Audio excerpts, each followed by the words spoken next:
Pakistan's road to stability. Just a few years ago, Pakistan was facing one of its most difficult economic periods. Inflation was soaring. Foreign exchange reserve had fallen sharply. There were widespread concerns about economic stability. Today, the government says Pakistan is moving from crisis management towards recovery. Since taking office by government led by Prime Minister Shahbaz Sharif has focused on stabilizing the economy through reforms, international financial support.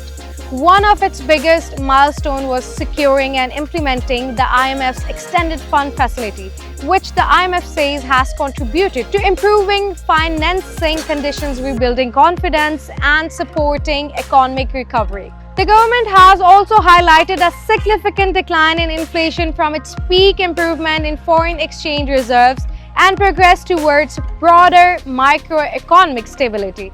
The IMF has likewise pointed to reserve rebuilding and stronger fiscal performance, while noting that further reforms are still needed. Another major initiative is the Special Investment Facilitation Council, established to accelerate investment in agriculture, mining, energy, information technology, and other strategic sectors by bringing together civilians and military institutions to facilitate larger projects.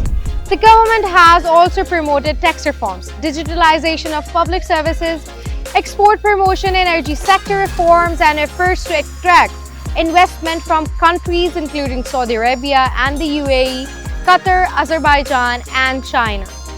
On the security front, under Field Marshal Syed Asim Munir, the military has emphasized counter-terrorism operations, border security, and support for a national economic initiative, including the SIFC, with that stated goal of improving investor confidence. Officials have also welcomed international backing, including the IMF program and a long-term World Bank partnership worth $20 billion focused on areas such as energy, education, climate, resilience, and development news. Pakistan's journey is far from over. Economic challenges remain and sustained reforms will be needed.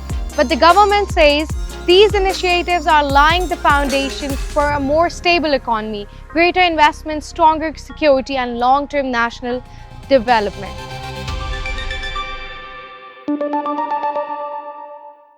Ever looked at your keyboard and thought that why isn't it in alphabetical order? Like, who thought QWERTY was a good idea? And now, more than a century later, you're still typing on a layout designed for machines that could literally get stuck. So yeah, this is why keyboard is not arranged in alphabetical order. Well, the answer goes all the way back to 1800s. Early typewriters actually experimented with alphabetical layouts, but there was a huge problem. If people typed too fast, the metal arms inside the typewriter could get stuck together. So inventor Christopher Latham Scholes spent years rearranging the keys, separating commonly used letter combination to reduce those jams. And that weird layout eventually became QWERTY. People got used to it, and even when computers arrived, there was no real reason to make everyone relearn typing. So QWERTY stuck around.